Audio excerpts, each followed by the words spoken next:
मंगलाचरण शुरू करेंगे। ओम नमः सिद्धेभ्य जय श्री ओम नमः सिद्धेभ्य जय श्री ओम नमः सिद्धेभ्य। मंगलम भगवान वीरो मंगलम गौतमो गणी मंगलम कुंद कुंदाद्यो जैन धर्मोस्तु मंगलम सर्वमंगल मांगल्यम सर्व कल्याण कारकम प्रधानम सर्वधर्माणां जैनम जयतु शासनम जैनम जयतु शासनम जैनम जयतु शासनम। देखिए हमारा विषय चल रहा है पुरुषार्थ सिद्धोपाय नाम की पुस्तक से, जिसके रचयिता हैं आचार्य अमृतचंद्र, और मुनि धर्म की हमारी चर्चा चल रही है, तो जिसमें हमने तप के बारे में बात की है। और तप जो है वो अंतरंग और बाह्य भेद से दो प्रकार के होते हैं। षट आवश्यक की हमने चर्चा करी। मुनि धर्म जब धारण करते हैं तो मुनि के षट आवश्यक क्या होते हैं, मैं आपको भेद बताऊंगा श्रावक के षट आवश्यक में और मुनि के षट आवश्यक में। तो मैं आपको स्क्रीन शेयर करता हूं।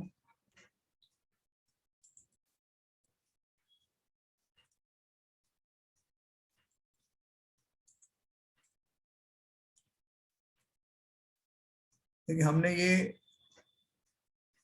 जो अंतरंग तप के बारे में पढ़ा था, स्वाध्याय के बारे में पढ़ा, ध्यान के बारे में हम पढ़ रहे थे, मैं वहीं से शुरू करूंगा आपको। ध्यान का जो भावार्थ हमने पढ़ा था, ध्यान तप से चारित्र भाव संपूर्णता को प्राप्त होता है, मन वशीभूत होता है, अनाकुलता होने से परमानंद होता है। इस प्रकार 6 भेद युक्त अंतरंग तप सेवन करने योग्य है। जैसे मैंने आपको बताया कि 4 तरह के ध्यान होते हैं, और जीव अक्सर संसारी जीव आर्त ध्यान और रौद्र ध्यान में ही फंसा रहता, लेकिन वो आर्त ध्यान में भी बहुत सारे भेद हैं, रौद्र ध्यान के भी बहुत से बीच बीच के बहुत सारे भेद हैं। तो उन भेदों में भी जीव को आनंद की प्राप्ति होती है। जैसे रौद्र ध्यान के बारे में बोलते हैं ना, कि झूठ बोलने से उसको मृषानंदी कहा, उसको झूठ बोलने में आनंद आता, हिंसा करने में आनंद आता है। तो वो अलग प्रकार का जो झूठा आनंद है, वो आनंद उसमें भी आता है उसको। तो बोल रहे हैं जब झूठ से और गलत धारणा से ही जीव उतने काल तक रोमांचित रहता है कि सोचो, जब समस्त कषायों से निवृत्त होकर जीव स्वयं में स्थापित होता है, स्वयं का ध्यान करता है, तो उसको वैसा अनाकुलता वाला आनंद अवश्य क्यों न प्राप्त हो। उसे वो अत्यंत आनंद की प्राप्ति ध्यान की अवस्था में ही होता है। इसलिए जब मुनिराज जब ध्यान करते हैं, तो 7वें गुणस्थान के ध्यानस्थ मुनिराज जब 6वें गुणस्थान में आते हैं, तो बोलते हैं उनको उनके आनंद में इतनी कमी आती है जैसे कि कोई एसी में बैठा है एयर कंडीशन में, और वहां से उसको रेगिस्तान में डाल दिया जाए।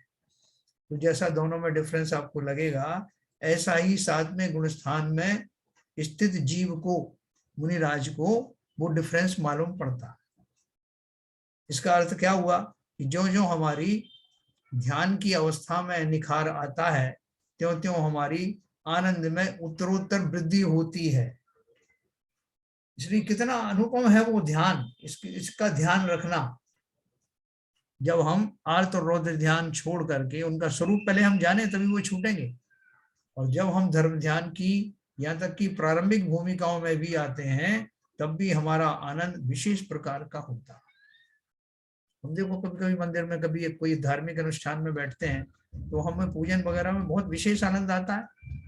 तो वहां साहब बहुत बहुत आनंद आया, आज सिद्ध चक्र मंडल विधान हुआ, ये पूजन हुई, अर्थ सही समझ में आया, बहुत आत्मा को बहुत संतुष्टि मिली। तो ये हमारी जो है ना स्वाभाविक संतुष्टि है, स्वभाव से जनरेट है उस दिशा में। भले ही उसमें अनंत देव आदि के प्रति किंचित राग भी विद्यमान है, शुभ राग भी विद्यमान है, फिर भी उनमें रागों कषायों की मंदता होने के कारण जो किंचित निराकुलता आती है, उसके फलस्वरूप जो आनंद है वो उत्कृष्ट होता है। जीवन में इसका अभ्यास करके देखना। हम भले ही अभी जो है श्रावक नहीं बने हैं, गृहस्थ की भूमिका में ही हैं, लेकिन श्रावक बनने के लिए भी उस आनंद का साक्षात्कार होना आवश्यक है, जो हमें निचली भूमिकाओं में भी हो जाता है। तो यहाँ देखो उन्होंने लिखा, ध्यान तप से चारित्र भाव संपूर्णता को प्राप्त होता है। अंतिम जो चारित्र है, निश्चय चारित्र जो है, यथाख्यात चारित्र, वो क्या है? यथाख्यात चारित्र तो ध्यान से ही संपूर्ण होता है ना, ध्यान पूर्वक ही होता है, ये शुक्ल ध्यान पूर्वक होता है। मन वशीभूत होता है, अनाकुलता होने से परमानंद होता है। इस प्रकार 6 भेद युक्त अंतरंग तप सेवन करने योग्य है। यह तप मन के अधीन है, इसीलिए इसे अंतरंग तप कहते हैं। अतः इसका निरंतर सेवन करना योग्य है। यहाँ यह बात भी जान लेना आवश्यक है कि बाह्य तप और अंतरंग तप में क्या अंतर है। बाह्य तप में केवल बाह्य पदार्थ तथा शरीर की क्रिया ही प्रधान कारण होती है, और अंतरंग तप में आत्मीय भाव तथा मन का अवलंबन ही प्रधान कारण पड़ता है। जैसे अग्नि सोने को शुद्ध बनाती है, वैसे ही यह दोनों प्रकार के तप आत्मा को शुद्ध बनाते हैं। कारण यह है कि तप के बिना चारित्र नहीं होता, और चारित्र के बिना कर्मों की निर्जरा नहीं होती। अतः दोनों प्रकार के तपों का आचरण अवश्य करना चाहिए। जहां तक गृहस्थ के व्रतों का वर्णन हुआ, तत्पश्चात श्री अमरचंद्र स्वामी मुनियों के चारित्र का वर्णन करते हैं।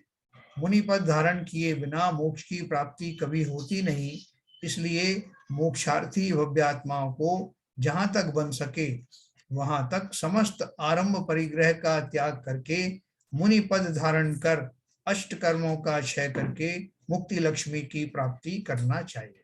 ठीक है ना। अब मुनि व्रत धारण करने का उपदेश अपन ने थोड़ा सा कल भी टच किया था इसको, अभी अपन आज विस्तार से पढ़ेंगे। गाथा नंबर 200 हमने पढ़ी थी। जिन पुंग प्रवचने मुनीश्वराणाम यदुक्तमाचरणम सुनिरूप्य निजाम पदवीम शक्तिम च निषेव्यमित तदपि। जिनेश्वर के सिद्धांत में मुनीश्वर अर्थात सकल व्रतधारियों का जो आचरण कहा है, यह भी गृहस्थों का अपने पद और शक्ति को भले प्रकार विचार करके सेवन करने योग्य है। ये अपन ने बात की थी ना, देखो इसमें ये दिया है ना भावार्थ में। जैसे मुनिराज मोक्ष मार्ग को सर्वदेश प्राप्त हुए हैं, वैसे ही श्रावक भी मोक्ष मार्ग में एक देश प्रवर्तन करता आंशिक रूप से। इसलिए शास्त्र में जैसा जैसा आचरण क्रियाकांड मुनियों का कहा है, वैसा ही श्रावक को भी अंगीकार करना चाहिए, परंतु अपनी पदवी और शक्ति विचार कर जैसा प्रतिमा का धारक हो तदनुसार यथा योग्य आचरण करना योग्य है। प्रतिमा का अर्थ मतलब जो हमारी 11 प्रतिमाएं, जो हमारे व्रत प्रतिमाएं होती है ना, उनकी बात है। बोल रहे हैं कि वैसे तो मुनि धर्म जो है श्रेष्ठ है ही, और मुनि धर्म जो है मैं सर्वदेश यानी पूर्ण रूप से जो उन व्रतों का संयम का स्वरूप होता है उसको पूर्ण रूप से पालन करने वाले मुनिराज होते हैं। लेकिन श्रावक भी अपनी भूमिका में अपनी शक्ति और सामर्थ्य के अनुसार उनका जितना जितना पालन कर सके, उसे कोई रुकावट नहीं है। यहाँ तक कि वो मुनि व्रत भी अगर पालन करना चाहे तो कर सकता है। नीचे की भूमिकाओं में ऊपर के तो व्रत धारण हो सकते हैं, लेकिन ऊपर की भूमिका में जाकर नीचे के व्रत धारण नहीं होते। तो इसलिए जहां तक बन सके वहां तक प्रत्येक आत्म कल्याणार्थी को मुनि पद को स्वीकार करके अपनी आत्मा का कल्याण करना चाहिए। यदि वह किसी भी तरह सर्वदेश व्रत का पूर्ण रूपेण पालन न कर सके तो पहले अणुव्रत पालना चाहिए, पश्चात महाव्रत धारण करना चाहिए। यानी ये जो सीक्वेंस बनाई है, जो क्रम बनाया, इसलिए बनाया गया है कि पहले नीचे की भूमिका का अभ्यास करना, क्योंकि ऊपर की भूमिका में जाने के बाद में अगर हमारी वो उसका पालना नहीं हुआ तो उसे शिथिलाचार कहा जाएगा। अष्ट मूल गुणों 28 मूल गुणों का पालन नहीं हो पाएगा। इसलिए पहले अभ्यास करके धीरे धीरे क्रम से और उस ओर अपना पग बढ़ाना। अब जो मुनीश्वरों का आचरण श्रावक को भी यथायोग्य अंगीकार करने के लिए कहा गया है, उसका वर्णन करते हैं। प्रथम ही 6 आवश्यक का वर्णन करते हैं। देखो ये आवश्यक जो है ये कौन के हैं? ये मुनियों के हैं, और मैं आपको श्रावकों के भी बताऊंगा। देखो, इदमावश्यक षट्कम समता स्तव वंदना प्रतिक्रमणम प्रत्याख्यानम वपुषो व्युत्सर्गश्चेति कर्तव्यम। समता, स्तवन, वंदना, प्रतिक्रमण, प्रत्याख्यान और कायोत्सर्ग, इस प्रकार यह 6 आवश्यक करना चाहिए। समता में क्या है? समस्त जीवों पर समता भाव रखना, अर्थात लाभ अलाभ, सुख दुख, जीवन मरण में हर्ष विषाद न करके समभाव रखना अथवा सामायिक करना। सर्व जीव हैं ज्ञानमय, ऐसा जो समभाव सो सामायिक जिन कहो प्रकट करे, है ना। ये योगसार दुआ का मैंने आपको कल बताया था। फिर दूसरा है स्तव। श्री भगवान अनंत देव तीर्थंकर भगवान के गुणों का कीर्तन करना अर्थात स्तुति करना। यह स्तव व्यवहार स्तव है और निश्चय स्तव के भेद से 2 प्रकार का होता है ना। निश्चय व्यवहार अपन जानते हैं कि निश्चय में जब जो उनके जिनेंद्र देव के जो गुणों के वास्तव में उसकी गहराई में जाते हैं तो वो निश्चय हो जाता है, या स्वयं की आत्मा के उन्हीं गुणों को आत्मा पर घटाया जाता है तो वो निश्चय स्तवन में आ जाता है। वंदना, पंच परमेष्ठी को प्रत्यक्ष अथवा परोक्ष रूप से साष्टांग नमस्कार करना। प्रतिक्रमण में अपने किए हुए दोषों का पश्चाताप करना, है ना। कल अपने गुरु के बारे में बताया था ना, अपने से कोई दोष या भूल हो जाए तो उसे अपने गुरु के समक्ष प्रकट करके उस भूल को स्वीकार करना, यही प्रतिक्रमण है। प्रत्याख्यान, आगामी आश्रव का निरोध, जो रत्नत्रय में विघ्न उत्पन्न करने वाले हैं उन्हें मन वचन और काय से रोकना और उनका त्याग करना प्रत्याख्यान है। देखो वास्तव में 3 तरह से होता है ना, आलोचना, प्रतिक्रमण, प्रत्याख्यान। जो हमने दोष पहले किए हुए थे, जो दोष पहले हो गए, वो प्रतिक्रमण से उनका निवारण होता है, और जो वर्तमान में जो दोष हो रहे हैं वो आलोचना आदि के द्वारा भावपूर्वक की जाने वाली आलोचना, खाली आलोचना पाठ पढ़ने से नहीं, उनका शमन होता है, और भविष्य में भी किसी तरह के दोष आदि ना लगे ऐसा प्रयत्न करना, ये प्रत्याख्यान में आता है। यह प्रत्याख्यान अखंडित, साकार, निराकार, परिमाण, इतरत, वर्तनीपात, सहेतुक इत्यादि भेद से 10 प्रकार का है। और 6वें नंबर का है व्युत्सर्ग। शरीर का ममत्व छोड़कर विशेष प्रकार के आसन पूर्वक ध्यान करना, यह व्युत्सर्ग नामक आवश्यक है। ये देखो व्युत्सर्ग के बारे में और काय क्लेश आदि के बारे में आपको डिफरेंस बताऊंगा। सबसे पहले तो ये जो हमारे जो 6 आवश्यक हैं उनमें अंतर क्या है। जो श्रावक की 6 आवश्यक हैं वो क्या है?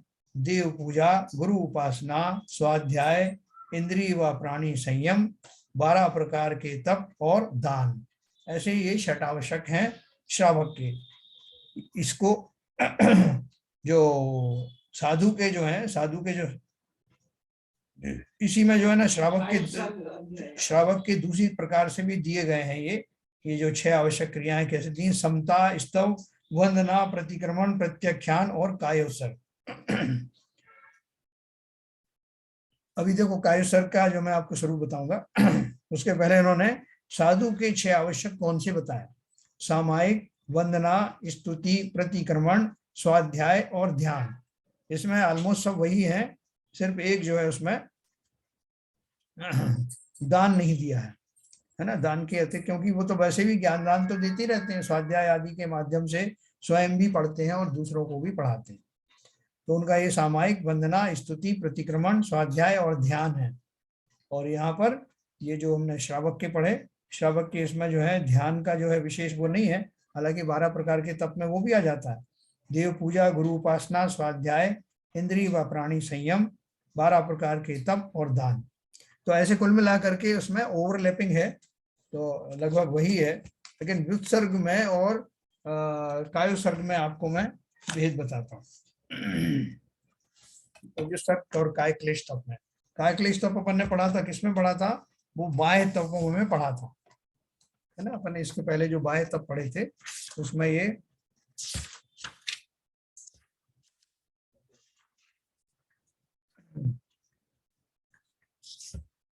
काय क्लेश उसमें आया था। तो अभी देखिए इसमें जो है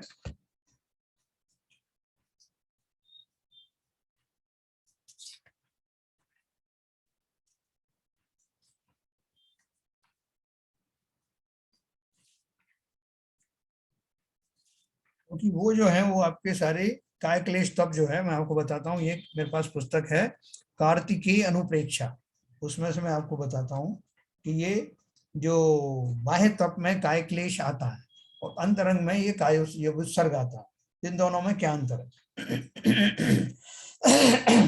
लिखा है महामुनि ग्रीष्म काल में तो पर्वत के शिखर आदि पर जहां सूर्य की किरणों का अत्यंत आताप होता है, नीचे भूमि शिलादिक तप्तायमान होती हैं, वहां आतापन योग धारण करते हैं। शीतकाल में नदी आदि के किनारे पर खुले मैदानों में जहां अत्यंत शीत पड़ती है, सर्दी से वृक्ष भी जल जाते हैं, वहां खड़े हो रहते हैं। और चातुर्मास में जहां वर्षा बरसती है, प्रचंड पवन चलती है, दंश मशक काटते हैं, ऐसे समय में वृक्ष के नीचे योग धारण करते हैं।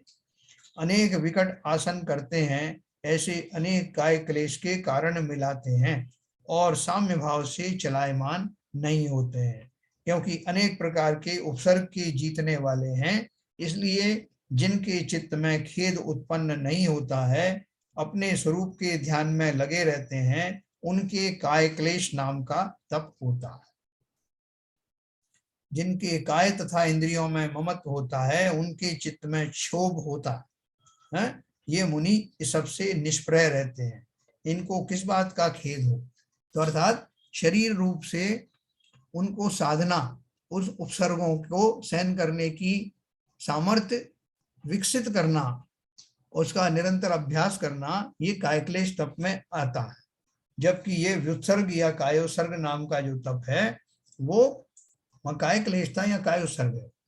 इसमें क्या है, ये आंतरिक तप है। इसमें क्या फर्क है, जो मुनि शरीर को, जो मुनि जल जल यानी पसीना और मल से जो लिप्त शरीर हो, असह्य तीव्र रोग आने पर भी उसका प्रतिकार या इलाज नहीं करता हो, मुंह धोना आदि शरीर के संस्कार से विरक्त हो, भोजन और शैया आदि की वांछा से रहित हो, अपने स्वरूप के चिंतन में लीन हो, दुर्जन सज्जन में मध्यस्थ हो, यानी शत्रु मित्र को बराबर समझता हो, अधिक क्या कहें देह में भी ममत्व रहित हो, उसके कायोत्सर्ग नामक तप होता है। ठीक है ना। तो देह में ममत्व तो वहां भी था काय क्लेश में, लेकिन यहाँ इसके परिणाम और उत्कृष्ट होते हैं। जब मुनि कायोत्सर्ग करता है तब सब बाह्य अभ्यंतर परिग्रह त्याग कर सब बाह्य आहार विहार आदि क्रिया से रहित हो, काय से ममत्व छोड़ अपने ज्ञान स्वरूप आत्मा में राग द्वेष रहित शुद्धोपयोग रूप होकर के लीन हो जाता है। उस समय यदि अनेक उपसर्ग आवे, रोग आवे, कोई शरीर को काट ही डाले, तो भी अपने स्वरूप से चलायमान नहीं होता है, किसी से राग द्वेष नहीं करता है, उसके कायोत्सर्ग नाम का तप होता है ना। ये उत्कृष्ट तप है और अंतरंग तप है। तो काय क्लेश में और ये कायोत्सर्ग में या व्युत्सर्ग में, ये मैंने आपको अंतर बताया। मैं आपको एक चीज और बताऊंगा कि ये जो व्रत, कल किसी ने प्रश्न पूछा था कि व्रत और संयम में और तप में क्या फर्क है ना, ये थोड़ा सा अपन इसको कवर करेंगे, क्योंकि ये क्वेश्चन जो है बार बार आते रहेंगे। तो ये बीच में भी अपन ने समाधान किया था, तो मैं थोड़ा सा और आपको दूंगा समाधान कि ये तीनों कनेक्टेड हैं, लेकिन कैसे कनेक्टेड, क्योंकि व्रत जो है वो आश्रम अधिकार में दिए गए हैं। तत्वार सूत्र जब आप पढ़ेंगे ना, तो व्रत जो है आश्रम अधिकार में दिए हैं, जबकि संयम और जो तप है वो संवर का परिवार है, संवर निर्जरा का परिवार है। तो देखो व्रत किसे कहते हैं, हिंसा, झूठ, चोरी, कुशील और परिग्रह, इन 5 पापों से निवृत्ति हेतु जो संकल्प या नियम लिया जाता है वह व्रत है। ये अणुव्रत तथा महाव्रत 2 प्रकार के होते हैं और ये चारित्र में ही आते हैं। प्रारंभिक भूमिका में लोअर लेवल पर यही चारित्र है, लेकिन इसमें क्या फर्क है, देखो इसमें अपन जो प्रतिमाएं लेते हैं वो सब व्रत प्रतिमाएं है ना, श्रावक की 11 व्रत प्रतिमाएं हैं। और संयम और तप में क्या अंतर है? संयम के अंतर्गत इंद्रियों व मन की प्रवृत्तियों पर नियंत्रण किया जाता है, जबकि तप के अंतर्गत कषायों का शमन किया जाता है, इच्छाओं का दमन किया जाता है। व्रत और संयम मोक्ष शास्त्र के आश्रव अधिकार में आते हैं, जबकि तप आदि संवर अधिकार में आते हैं। 5 व्रतों की क्रियाएं शुभ वृत्ति हैं, इसलिए वहां अव्रतों की तरह ही कर्म का प्रवाह चलता है, किंतु उन व्रतों से कर्मों की निवृत्ति नहीं होती। इसी अपेक्षा को लक्ष्य में रखकर गुप्ती आदि को संवर का परिवार कहा है। आत्मा के स्वरूप में जितनी अभेदता होती है उतना संवर है। शुभ अशुभ भाव का त्याग निश्चय व्रत अथवा वीतराग चारित्र है ना। व्रत के भी 2 भाग हो गए ना, जो निश्चय व्रत है और एक व्यवहार व्रत है। जो शुभ भाव रूप व्रत है वह व्यवहार चारित्र रूप राग है और वह संवर का कारण नहीं है। मैं आपको संक्षेप में व्रत, संयम और तप की परिभाषा बताता हूँ, ये आप याद रखना। व्रत किसे कहते हैं? 5 पापों हिंसा, झूठ, चोरी, कुशील और परिग्रह से निवृत्ति के लिए व्रत धारण किए जाते हैं। 5 पापों से निवृत्ति के लिए व्रत धारण किए जाते हैं। संयम किसे कहते हैं? इंद्रियों और मन की प्रवृत्तियों पर नियंत्रण के लिए जो किया जाता है उसे संयम कहते हैं। तप किसे कहते हैं? कषायों यानी क्रोध, मान, माया, लोभ के शमन और इच्छाओं के दमन के लिए किए जाने वाले को तप कहते हैं। ये इनके 3 मुख्य रूप से भेद हैं। एक दूसरे से कनेक्टेड भले ही हैं, लेकिन इनमें ये फर्क है। तो ये हमने अच्छे से समझा इसमें संयम तप के बारे में जो कल पूछ रहे थे। अभी अपन चलेंगे इसमें जो गुनी व्रत के ऊपर आते हैं। व्युत्सर्ग तक हमने पढ़ा, तो ये 5 महाव्रत हो गए और ये 6 आवश्यक हो गए मुनि के। अब 3 गुप्तियों का वर्णन करते हैं। गुप्ति किसे कहते हैं और गुप्ति किस कौन धारण करता है? श्रावक करते हैं या मुनि करते हैं, और करते हैं तो उसका स्वरूप क्या है? 3 गुप्तियों का वर्णन देखो।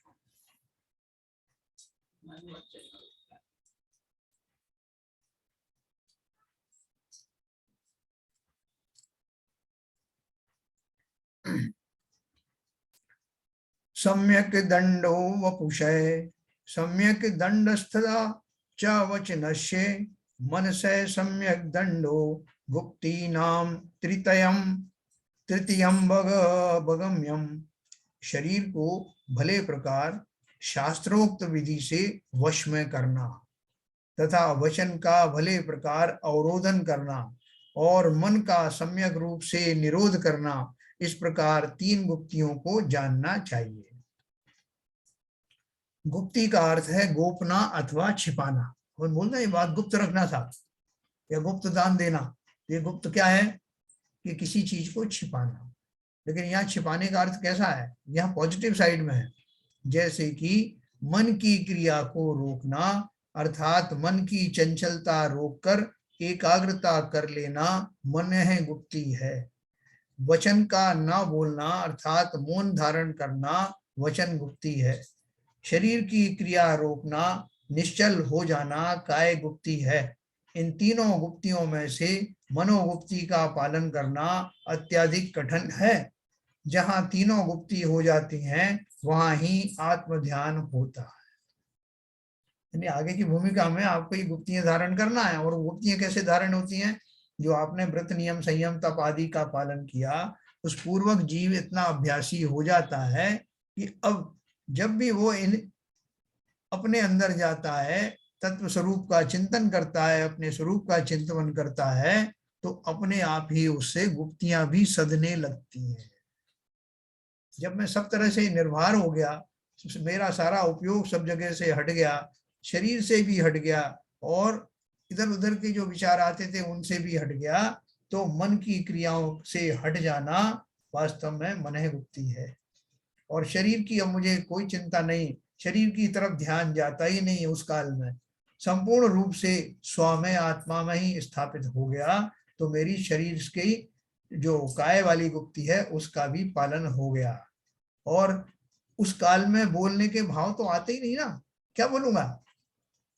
जब शरीर की वृत्तियां शांत हो गई, मन की वृत्तियां शांत हो गई, तो बोलने के भाव भी अपने आप ही शांत हो जाते हैं। ऐसी अवस्था को प्राप्त साधक वचन गुप्ती का पालक कहलाता है। अर्थात देखो, ये जो तीनों गुप्तियां हैं, ये अपने आप ही जीव की ऐसी स्थिति आ जाती है जिसमें ये उत्कृष्ट स्थिति जब बनती है, तो मन वचन काय की तीनों ही सब तरह की जो उसकी कार्य था उसका, वो रुक जाता है, उस ओर जाता ही नहीं मन। तो तब ये कहा जाता है कि वो तीन गुप्तियों के धारक हैं।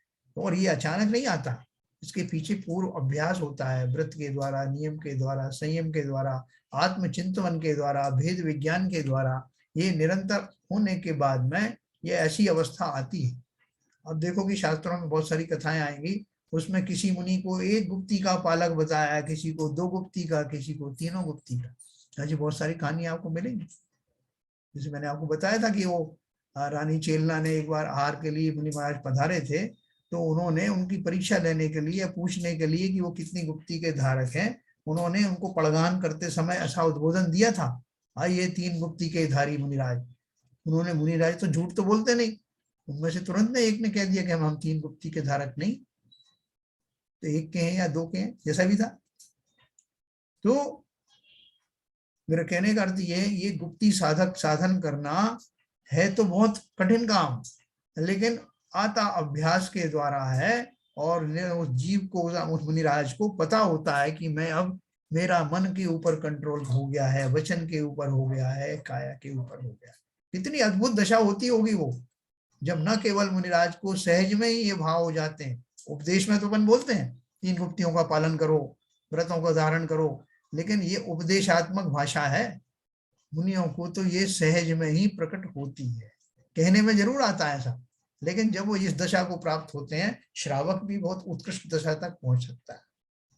तो ये हमने 5 गुप्तियों के बारे में पढ़ा।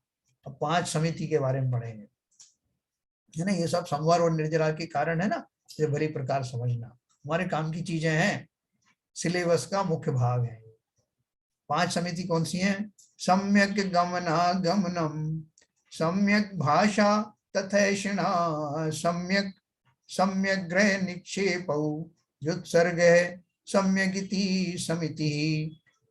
सावधानी से देखकर, भालकर, गमन, सावधानी से देख भाल कर गमन और आगमन, उत्तम हित मित रूप वचन, योग्य आहार का ग्रहण, पदार्थ का यत्न पूर्वक ग्रहण और यत्न पूर्वक क्षेपण करना, और प्रासुक भूमि देखकर मल मूत्रादि का त्याग करना। इस प्रकार यह 5 समिति हैं।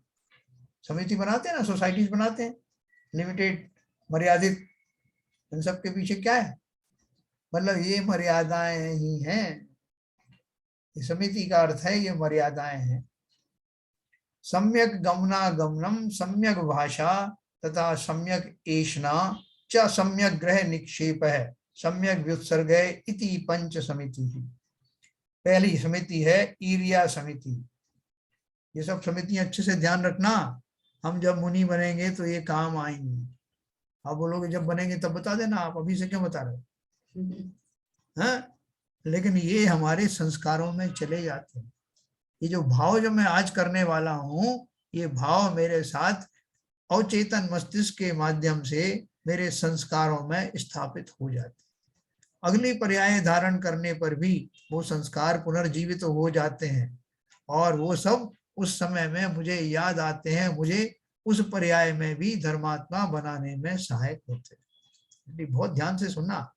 ईर्या समिति, मुनिराज दिन के समय में ही सूर्योदय की 2 घड़ी बाद, जब सूर्य की किरणें स्पष्ट हो जावें और मार्ग प्रासुक हो जाए, तब यत्नाचार पूर्वक 4 हाथ प्रमाण भूमि स्थल दृष्टि से देखकर गमनागमन करे तथा पैरों को देख देख कर रखें। जब मार्ग पर घोड़ा, गाड़ी, पथिक आदि चलने लगते हैं, तब वह सहज ही प्रासुक हो जाता है। मुनिराज ऐसे नहीं चल देते कि 4 बजे रात को उठकर उन्होंने विहार कर लिया, है ना। तो क्या करते हैं? ईर्या समिति में सूर्योदय होने के 2 घड़ी के बाद, क्योंकि तब उनको सब चीजें साफ दिखाई देती हैं, मार्ग भी तब तक जो है प्रासुक हो जाता है, उसके ऊपर आवागमन शुरू हो जाता है। तो ये ईर्या समिति है ना। ईर्या समिति में और भी वो आ गए कि अपने ये कितने हाथ दूर देख करके, हाथ की जो है जीवों को देख करके, कोई वहां जीव आदि नहीं है, उतना यत्नाचार से पालन करते हुए जाते हैं। 4 हाथ प्रमाण भूमि, 4 हाथ की आगे की जमीन को देख करके और चलते हैं। दूसरा है भाषा समिति, हित मित और असंदेह रूप वचन बोलना कि जिससे सुनने वाले कोई भी प्राणी को दुख ना हो। हमने कहा ना हित मित और प्रिय भी बोलते हैं। हित मित और प्रिय का अर्थ क्या है? हित माने तो उनके उपकारी, मित माने मितव्यता वाले, बहुत जबरदस्त प्रलाप नहीं करना लंबा चौड़ा, मितव्यता युक्त मतलब संक्षेप में, टू दी पॉइंट, और असंदेह रूप जो कि बिल्कुल प्रामाणिक वचन हो, ऐसे वचन बोलना। ठीक है, हित वाले हों, प्रामाणिक हों और मितव्यय से युक्त हों और दूसरों को अच्छा लगे, प्रिय लगे, ऐसे वचन। फिर तीसरा है एषणा समिति, 46 दोष 32 अंतराय टालकर उत्तम कुलीन श्रावक के घर आचार सहित विधि पूर्वक शुद्ध प्रासुक आहार दिन में 1 बार लेना। अपन ये विस्तार से पढ़ा था ना, कौन कौन से आहार में दोष लगते हैं, क्या क्या दोष लगते हैं, अंतराय दोष आदि क्या होते हैं। एषणा समिति में 46 दोष क्या होते हैं, दातार के दोष कौन से होते हैं, दाता लेने वाले के दोष कौन कौन से होते हैं, आहार के दोष कौन से होते हैं, ये सब अपन ने बहुत विस्तार से पढ़ा था, है ना। फिर कभी मौका आएगा तो फिर पढ़ेंगे। ये हुआ एषणा समिति। आदान निक्षेपण समिति, यत्नाचार पूर्वक देखकर संभालकर पुस्तक पीछी कमंडल आदि का उठाना तथा रखना, है ना। अपन बोलेंगे साहब ये तो मुनियों के लिए है ना, हमारे पास ना तो कमंडल है ना हमारे पास पीछी है, तो ये हमारे लिए नहीं है क्या? हम तो दुनिया भर की चीजें रात दिन उठाते धरते हैं ना। तो सोचो, जब वो मुनिराज का इतना लिमिटेड स्कोप रहता है कार्य का, तब भी वो इतने यत्न पूर्वक वो सब करते हैं उठाधरी। तो हम जो इतने सारे काम करते हैं इस गृहस्थी में, उनमें अगर थोड़ा सा यत्न सहित करें तो बहुत सारी हिंसा से हम बच सकते हैं।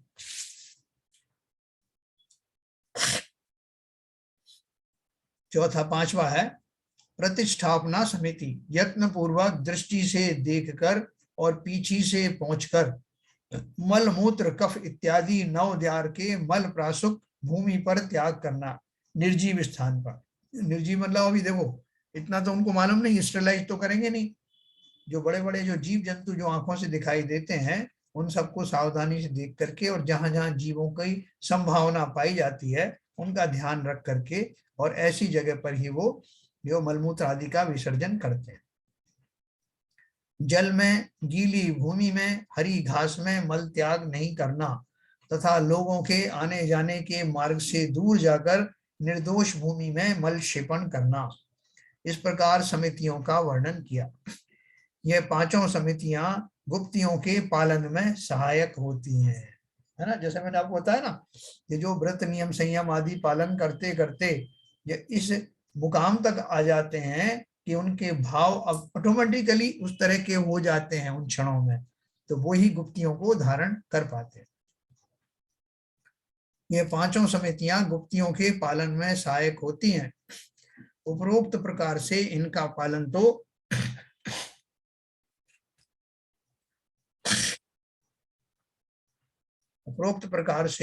पालन तो मुनि महाराज ही करते हैं। फिर भी जितना बन सके उतना श्रावक को भी इनका पालन करना चाहिए। श्रावक को भी देखभाल कर चलना चाहिए। संक्षिप्त और हितकारी वचन बोलना चाहिए। मैं संक्षिप्त की बात कर रहा था ना आपसे, टू दी पॉइंट और कम से कम शब्दों। ये बात मुनिराज की नहीं है, गृहस्थों को भी जितना कम से कम बोलने से काम चल जाए उतना चलाना, अर्थात निरर्थक प्रलाप नहीं करना। बात को संक्षेप में अगर आप पहुंचा सकते हैं तो बहुत अच्छी बात है। उसको लंबे लंबे सेंटेंस बोल के व्यर्थ की जो है वो, क्योंकि वचन बोलने में भी जीव हिंसा होती है, हमारा समय बर्बाद होता है और बहुत सारे और दोष लगते हैं। इसलिए ये विद्या हमको हासिल करनी, अपने अंदर अर्जित करनी है, पैदा करनी है, डेवलप करनी है कि हम कम से कम भाषा में स्पष्ट रूप से अपनी बात को कह पाए। संक्षिप्त और हितकारी वचन बोलना चाहिए, शुद्ध प्रासुक आहार लेना चाहिए, सभी वस्तुएं देखभाल कर उठाना रखना चाहिए और जीव रहित स्थान में ही मल मूत्रादि विसर्जन करना चाहिए। इस प्रकार यथाशक्ति इन सब का श्रावकों को पालन करना चाहिए। अब हमने 10 धर्म पढ़े थे ना।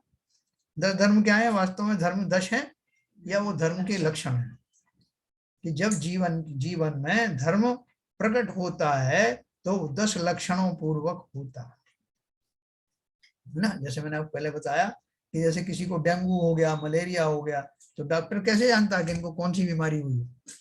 उस बीमारी के होने वाले लक्षणों से पता लगाता कि इसको फला फला रोग हो गया। जो नाड़ी वैद्य होते हैं वो नाड़ी की धड़कन देख करके पता लगा लेते हैं ये सामान्य धड़कन है नहीं है, तो उससे रोग का पता लग जाता है। उसी प्रकार से धर्म जब जीवन में प्रविष्ट होता है तो 10 लक्षण प्रकट होते हैं।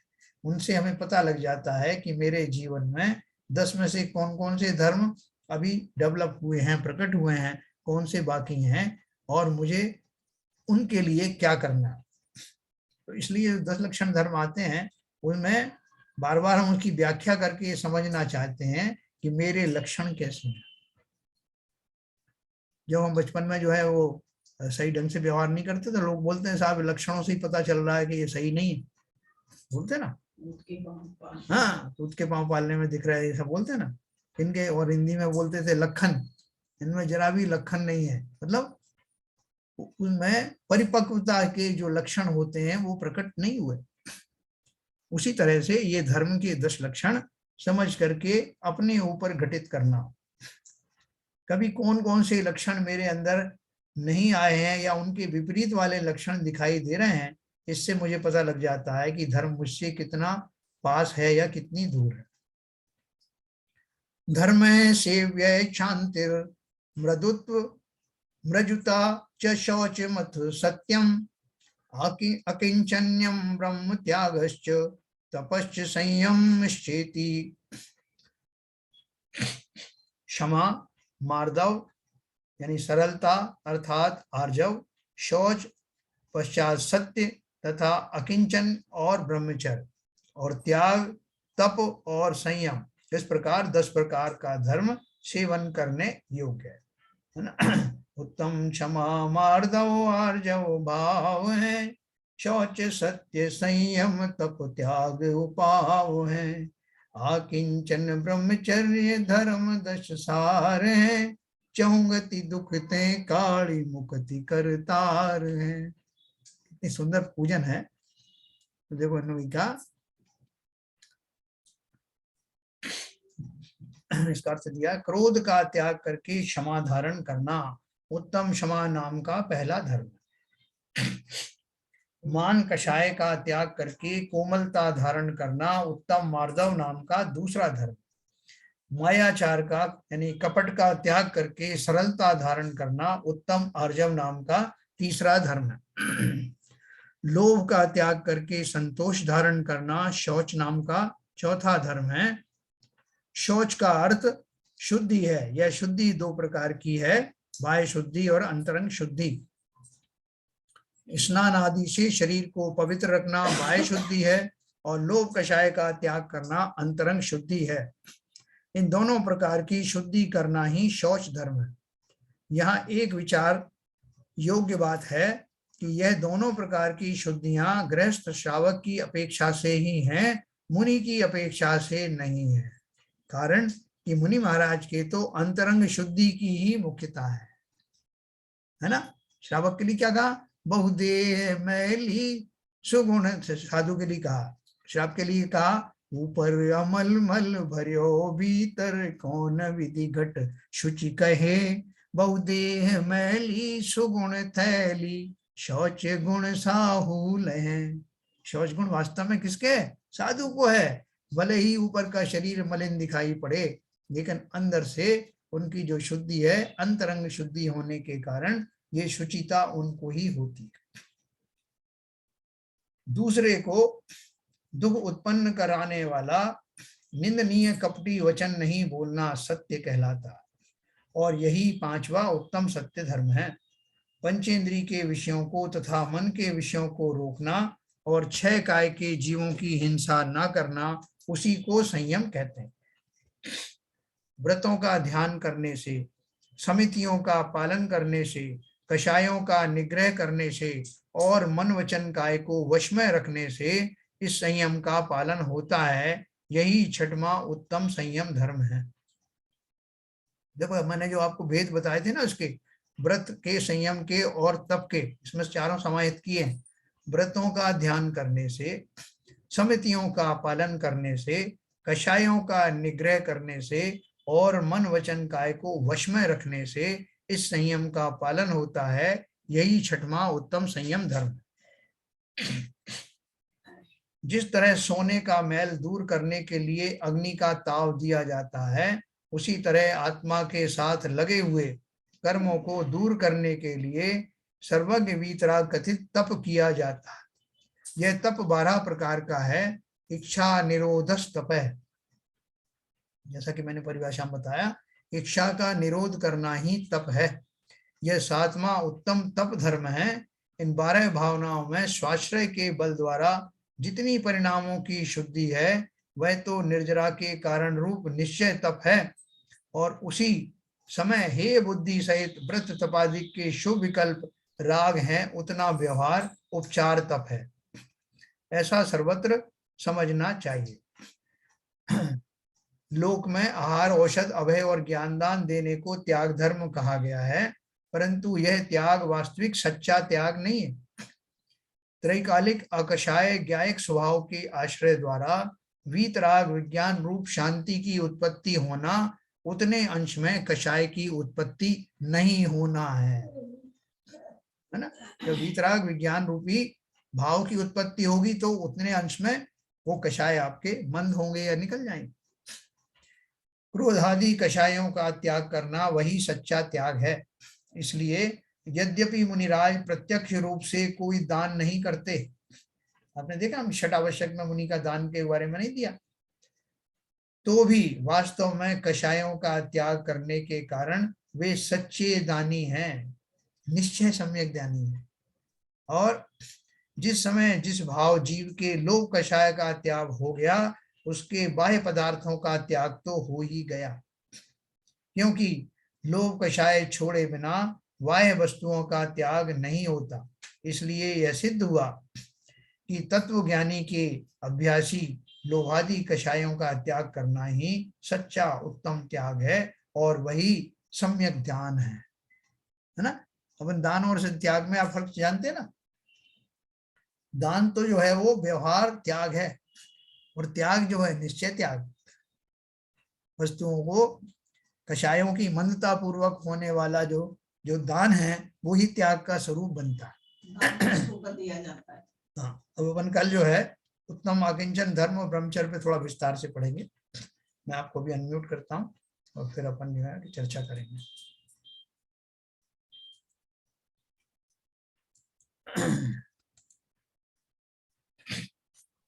जय साहब जी, ये जरा थोड़ा इसका अंतर रिपीट कर देंगे, आलोचना और प्रतिक्रमण का। हाँ देखिए, आलोचना जो है, जो वर्तमान में अपन कर रहे हैं ना, जो क्रियाएं अपन करते हैं, उन क्रियाओं से अपन जानते हैं कि मेरे द्वारा ये क्रियाएं हो रही हैं। जैसे अपन आलोचना बाण पढ़ते हैं कि झाड़ू ले जांगा बिहारी, बुहारी चीटी आदि के जीव विदारी, जलछान जीवानी कीनी, सोहू पुन डार न जिद्दीनी। ये हम रोज ही कर रहे हैं, जो काम हम रोज करते हुए पाए जाते हैं, वो मैं जानता हूँ ये मुझसे हो रहा है। तो वर्तमान में होने वाली क्रियाओं से जो पाप बंद हो रहा है, उसकी निवृत्ति के लिए मैं भावपूर्वक जो हिंसाएं हो रही उनसे अपने दोषों का की चर्चा करते हुए निवृत्त होना चाहता। तो ये आलोचना में वर्तमान वाली क्रियाओं का आलोचना होती है। पहले पूर्व मैंने जो कुछ किए हैं, है ना, वो प्रतिक्रमण होता है। और जो भविष्य में ना लगे इस तरह के भाव करना, भविष्य में मुझसे इस तरह की भूलें ना हो, रत्नत्रय में दोष ना लगे, ऐसी भावनाएं वो प्रत्यक्षान में आती है। दूसरी चीज ये जो आपने आगे बताया था, भूल गया दूसरा सवाल। नियम संयम नहीं, ये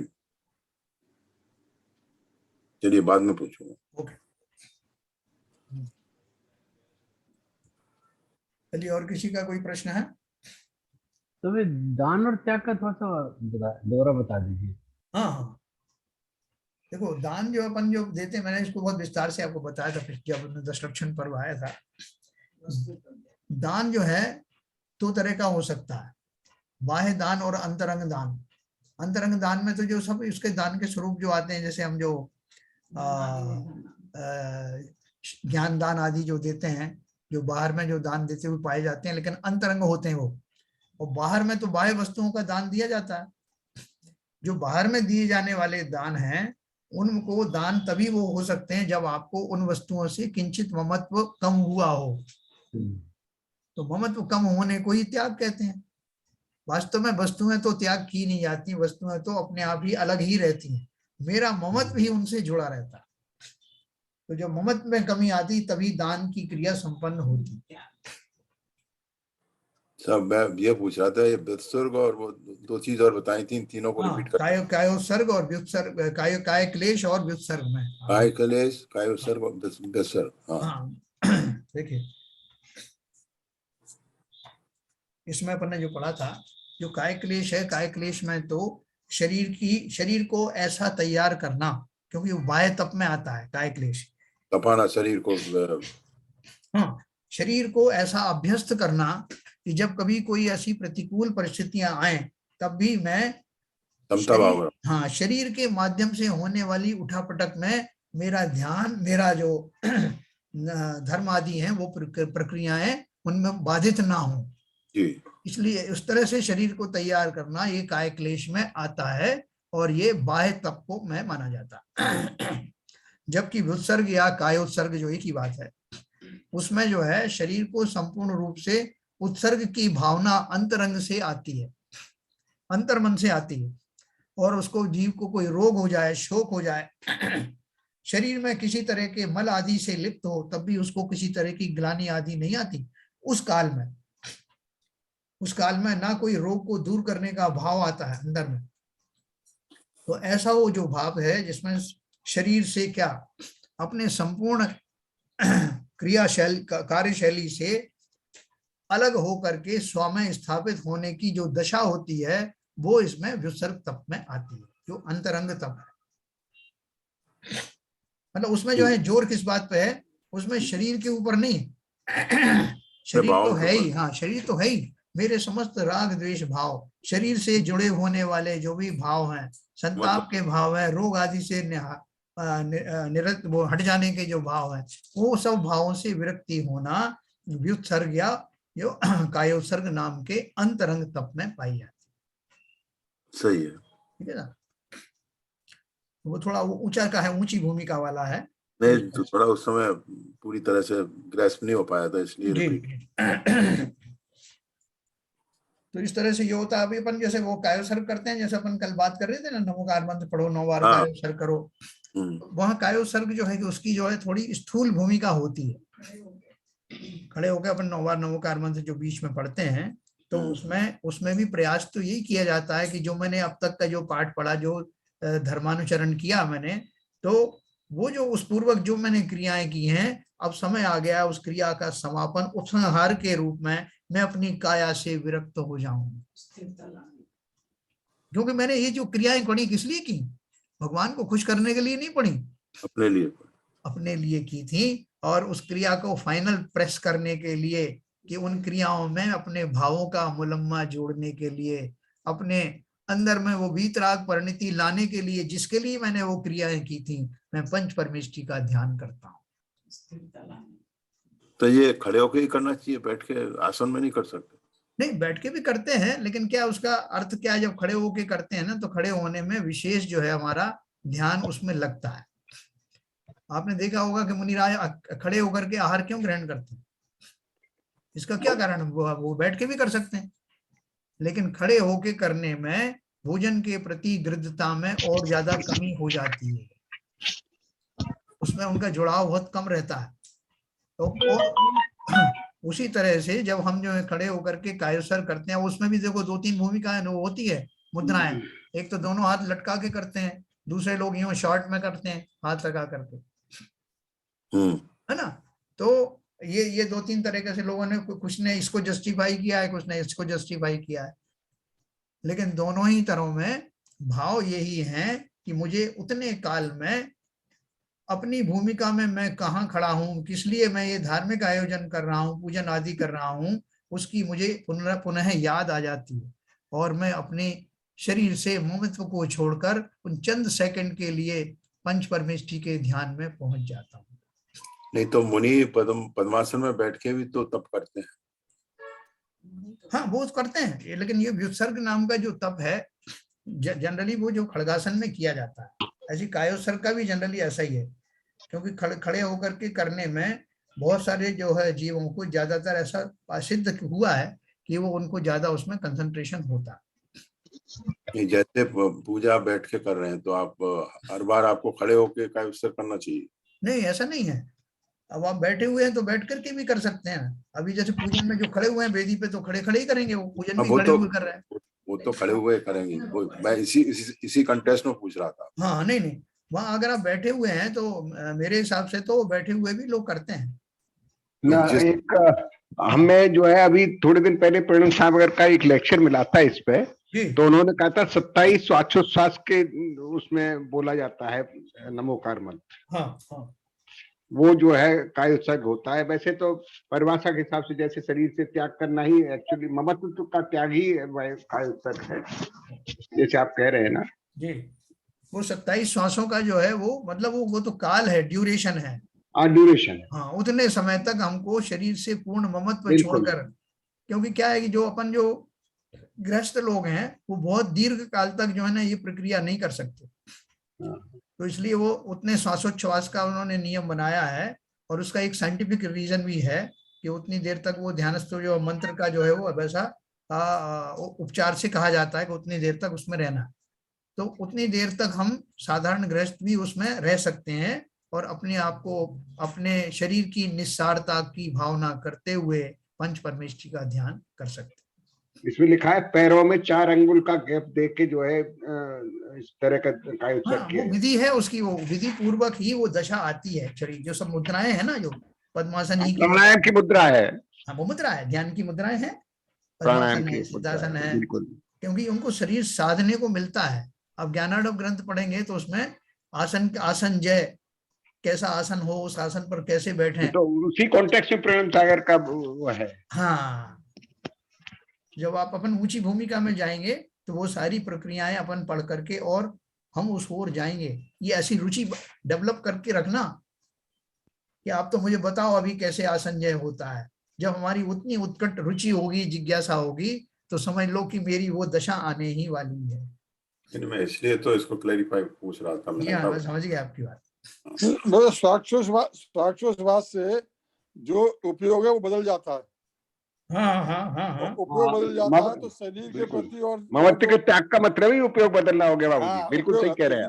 श्वासोच्छ्वास आरबी जैन साहब जो कह रहे हैं ना, श्वासोच्छ्वास जो हिसाब से अगर नमोकार मंत्र आप बोलेंगे तो वास्तव में जो कायोत्सर्ग है उसको सहयोग मिलेगा उसमें। श्वासोच्छ्वास का बहुत जो असर पड़ता है। देखो जब अपन को कोई आवेग होता है किसी तरह का, सांस जल्दी जल्दी चलने लगती है ना, जब प्राणायाम वगैरह में जीव बैठता है तो उसकी जो है श्वास बहुत धीमी हो जाती है। स्वस्थ पुरुष की जो पल्स वगैरह जो रेट मापा जाता है उससे यही पता लगा है वो किसी तीव्र आवेग का शिकार तो नहीं। इसलिए श्वास से उसका सीधा सीधा जुड़ाव होता है। वो जब बैठ के करो, वैसे तो खड़े होकर बैठ के करना ऐसा नहीं है कि आप पूजा बैठ के कर रहे हो, बार बार खड़े होकर के हाँ, नहीं उसमें वो कायोत्सर्ग नहीं है, काय कलेश हो जाएगी वो। एक्चुअली में खड़े होने की बात पे याद आया, लोग स्थापना करते हैं, खड़े होकर क्यों करते हैं सर? हाँ। खड़े होकर स्थापना क्यों की जाती है? वो क्या बैठ के पूजा कर रहे हैं इसके बावजूद भी। हाँ, उसका कारण सम्मान देना। उसका कारण क्या है कि वो करना तो चाहते थे पूजा खड़े होकर के, लेकिन पूजा खड़े होके अपने शारीरिक स्वास्थ्य के हिसाब से खड़े होकर नहीं कर पा रहे हैं, तो वो बैठ के कर रहे हैं। तो उनको इतना भाव आता है कि कम से कम स्थापना तो खड़े होके कर दो, हाँ सही बात है। ऐसा उनके अंदर भाव आता ये ओनली भाव का एडजस्टमेंट है। है, बस वही है। अरे भाई साहब एक बात बताओ, अब हम जैसा आदमी अगर बैठ जाए तो उठना मुश्किल, उठ हाँ। जाए तो बैठना मुश्किल। तो अब मालूम पड़ा कि अभी एक पूजा हो गई और उसमें जो है स्थापना करनी है, उठने में जो है पूरी क्रेन लगानी पड़ेगी। हाँ। तो ऐसी स्थिति में अगर तो बैठ के ही अगर भावों को शुद्ध करके बैठ के ही अगर स्थापना कर लें तो इसमें कोई दोष है क्या? अभी आपको तो भगवान ने इतने लंबे लंबे हाथ दिए हैं कि कुर्सी पे बैठ करके भी स्थापना कर लेते हो, वहां दूर रखा हुआ है जल, उसको लाके पहले डालने लगते हो। ये तो भगवान ने दिया ही है क्या? हाँ, ये तो हम जैसे लोगों की जरूर आफत हो जाएगी, अगर बैठ गए तो हाथ कैसे पहुंचेगा वहां तक।